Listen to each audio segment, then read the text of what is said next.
10:30 বাজে, রাত 24 তারিখ। আর এই যে খাওয়া দাওয়া করে শুতে যাচ্ছি। ঘরে ঢুকেই দেখি মেয়ের কাণ্ড। দেখছি মেয়ে সান্টা বানিয়েছে, আর এখানে এই যে একটা গিফট তৈরি করেছে। এটা নিজে হাতে একদম কাটিং করে বানিয়েছে।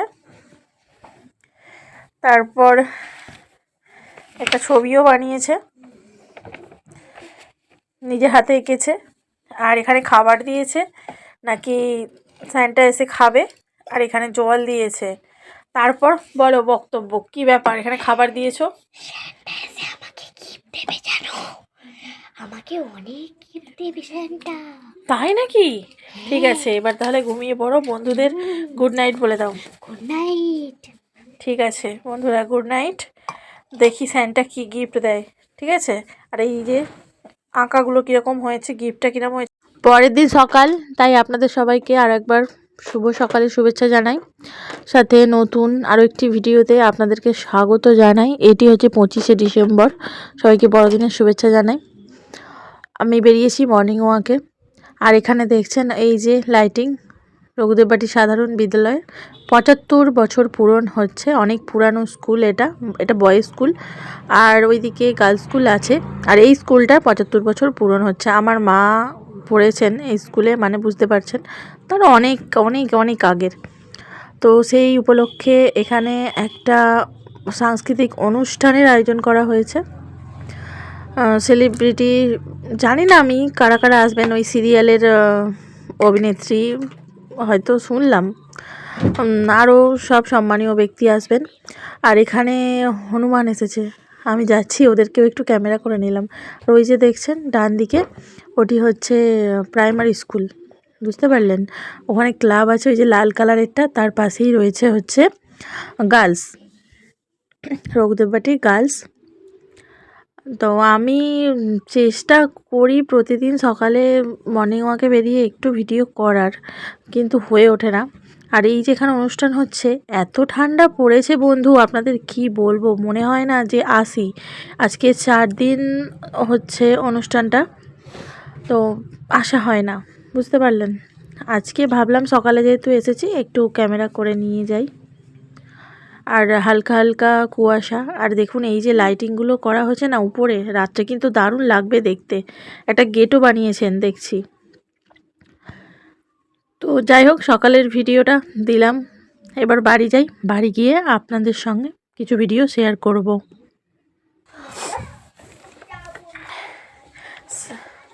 স্যান্টা তাহলে গিফট মাম্মামকে দিয়েই দিল। দেখুন বন্ধুরা, মাম্মাম ঘুমাচ্ছিল, কি করবে, স্যান্টার তো শরীর ভালো না, তাই এই ছোট্টখাটো গিফটগুলো স্যান্টা দিয়েছে। এই যে একটা আঁকার খাতা দিয়েছে, আর একটা পেন্সিল দিয়েছে, কারণ স্যান্টাকে এত সুন্দর করে এঁকেছে সেই জন্য পেন্সিল বক্স, আর সাথে এই যে একটা কেক। তাই তো স্যান্টা এটাই দিয়েছে মাম্মামকে। তো বলো, স্যান্টা যে গিফট দিয়েছে, তুমি খুশি হয়েছো? আমি অনেক খুশি হয়েছি। স্যান্টাকে আমার তরফ থেকে অনেক অনেক ধন্যবাদ। তাই? তাহলে স্যান্টাটা আসলে কে? তুমি তো বড় হয়ে গেছো, অনেকটাই বড় হয়েছো। এই বছর তোমাকে বলে দিলাম, স্যান্টাটা হচ্ছে তোমার পাপা। ঠিক আছে, তোমার পাপাই তোমাকে এনে দিয়েছে। আর আমি স্যান্টা দেখেছি, স্যান্টা সেই অনেক কটা হরিণ পিঠে একটা গাড়ি নিয়ে আসছে। বাবাও কি গাড়ি নিয়ে এসেছিল? না, গাড়ি নিয়ে না এলেও পাপাই তো স্যান্টা, আসল স্যান্টা পাপাই তো সব কিছু এনে দেবে।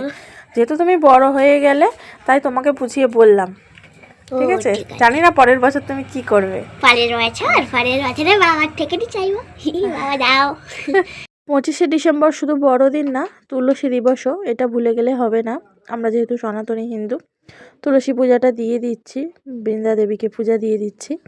আর মন্দিরের ওই যে পিছন দিকটা, ওটা হচ্ছে অন্যের জায়গা, তাই ওইটা অপরিষ্কার বলে আমাকে কমেন্ট করবেন না দয়া করে, আগে থেকে জানিয়ে দিলাম।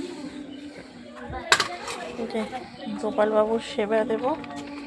গোপালবাবুর হচ্ছে সন্দেশ, আর হচ্ছে এই যে ফুল,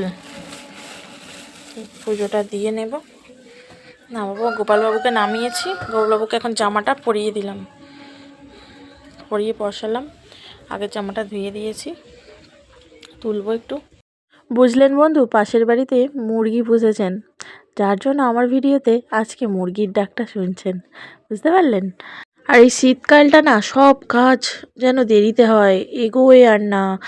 এত ঠান্ডা লাগছে, ভীষণ হাওয়া। শুনছি 31 তারিখ পর্যন্ত এরকম ঠান্ডাটা থাকবে, মানে কনকন করছে, এতটাই ঠান্ডা, পুরো শীতল হয়ে যাচ্ছে ঘর শরীর। সব সময় গায়ে কিছু চাপিয়ে রাখতে হচ্ছে। আর চুল তো ভিজে, স্নান করে মাথায় তো কিছু দেওয়া যাচ্ছে না, তাই না?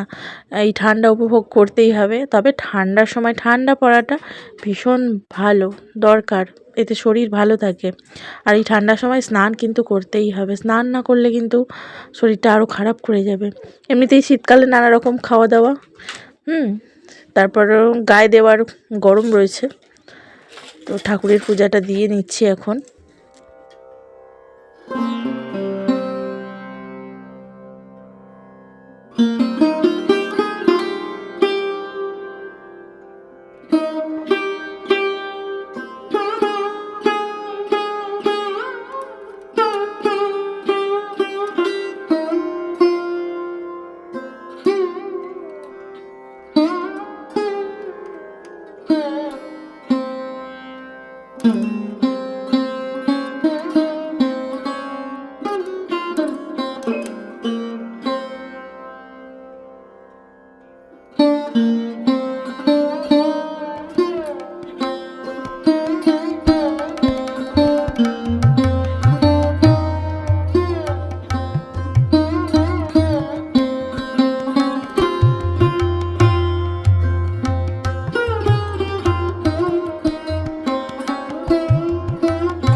একটু পেঁয়াজ কলি, আলু, ফুলকপি, টমেটো দিয়ে তরকারি বানিয়ে রাখলাম, নিরামিষ না যেহেতু পেঁয়াজ কলি রয়েছে।